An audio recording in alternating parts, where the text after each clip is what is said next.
Another option is to volunteer in a local or an international organization. Like studying, this can also be a good solution for expat spouses without a work permit or legal qualifications in the host country.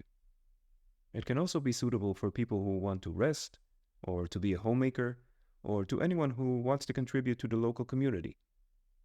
Volunteering can add meaning and a sense of self-fulfillment in addition to a daily or weekly routine and a chance to meet people and enhance our social lives. As we will see later on, volunteering can also help us find a job abroad by providing us with local recommendations, network, and even some local experience. But before choosing where and what we'll do as volunteers, we should decide whether we want to do it regardless of our career or in a way that can empower us professionally. If it has nothing to do with our career, we can volunteer wherever feels right.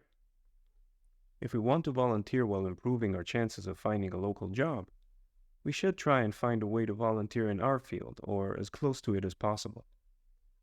Volunteering can mean doing unpaid work with other professionals or students in our field. These people are potential colleagues that can help us find relevant jobs and recommend us. We can even add a relevant local line to our CV. In some countries, volunteer work is expected in CVs. Either way, as we have no income during this time, we should consider the implications on our pension and take care of our taxes. Also, we should consider the implications on our future career when going back home.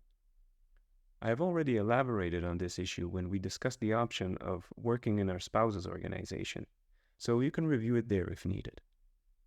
Let's continue.